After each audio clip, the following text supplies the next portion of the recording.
আবার বাংলান কে ভাই। জামালপুরের মাদারগঞ্জে প্রবাসী পরিবারের জমি জবরদখলের চেষ্টাকে কেন্দ্র করে রক্তক্ষয়ী হামলার অভিযোগ উঠেছে। এতে ভুক্তভোগী পরিবার ও স্থানীয় বাসিন্দারা অভিযুক্ত মামরুল গংদের শাস্তির দাবিতে মানববন্ধন করেছেন। স্থানীয়রা জানান, দীর্ঘদিন ধরে মামরুল প্রবাসী পরিবারের জমি দখলের চেষ্টা চালাচ্ছেন। গত 2 ফেব্রুয়ারি জোরপূর্বক জমি দখলের সময় হামলায় নারী সহ অন্তত 12 জন গুরুতর আহত হন। ভুক্তভোগীদের অভিযোগ, ঘটনার পর থানায় লিখিত অভিযোগ দিলে পুলিশ মামলা গ্রহণ করেননি। তারা জানান, পুলিশের পক্ষ থেকে জানানো হয়েছে উপর মহলের নির্দেশ রয়েছে, এ বিষয়ে মামলা নেওয়া যাবে না।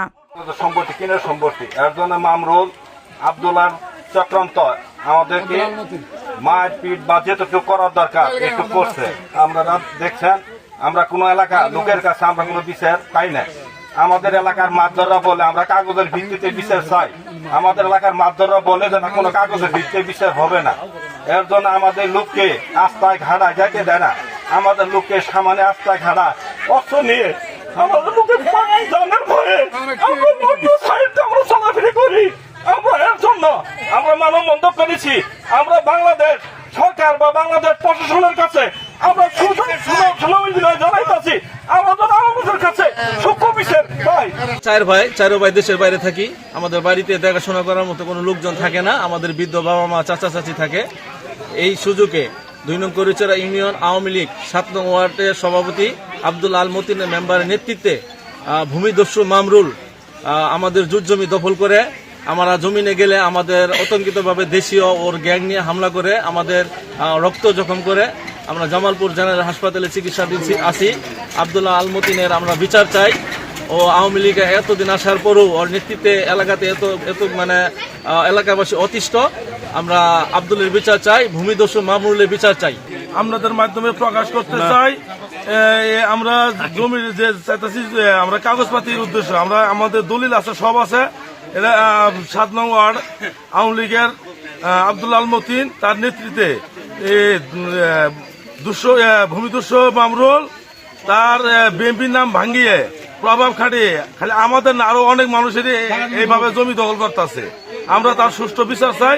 আমরা কাগজপাতির হিসেবে আমরা জমি চাই, আমরা দলিলের জমি, সেই জমির মতো জোর খাটাইয়া এইভাবে আমাদের অত্যাচার করতেছে। আমরা খুব অসহায়, আমাদের সরকারি রাস্তা আমাদের চলতে দেয় না, অনেক ধরনের হুমকি দিতে আছে। হ্যাঁ, আমরা তোমাদের বলতে চাই এবং বিচার চাই। পুলিশ প্রশাসন আছে, আমরা বিচার দাবি করতেছি। আমাদের জমিনে আমাদেরকে যাইতে দেয় না। আমরা সরিষা তুলবার গেছি, আমাদেরকে মামরুল হামলা করছে, অস্ত্রপাতি নিয়ে আমাদের মারধর করছে, আমাদেরকে দাবড়াইছে। আমরা সরিষার ক্ষেত থেকে আমরা আসতে পারি না, আমাদের এরকম অস্ত্রপাতি দিয়ে আঘাত করছি। এর বিচার চাই, আপনারা সূক্ষ্ম বিচার করবেন। এলাকাবাসী সবার কাছে আমাদের অনুরোধ থাকলো। আচ্ছা, সেদিন তো আমরা দেখি যে পুলিশও ছিল, পুলিশের পক্ষ থেকে কি ব্যবস্থা নিয়েছে বলেন তো? পুলিশে বলছে আমাদের তোমরা সরিষা তুলো না। আমরা বলছি না, আমাদের ক্ষেত আমরা তুলবো না কেন? আপনারা ওদের না করেন, ওদের ক্ষেত না, আমাদের জমি আমরা যাবো, কোন সমস্যা? আমাদেরকে কেন মানা করেন? তখন পুলিশে বলছে না, আপনারাও থান, ওরাও থাকুক, কেউ তুলবার পাবেন না। 2 পক্ষ থেকে 1 পক্ষ তুলবার পাবেন না। আমরা পরে তুলি নেই। আমরা ওখানে আমরা বললাম সুষ্ঠু বিচার করবেন, আপনারা বিচারে যতটুকু অতটুকুই করবেন। আমরা আর কোনো দিক আমরা ওদের দিক আগেই নেই।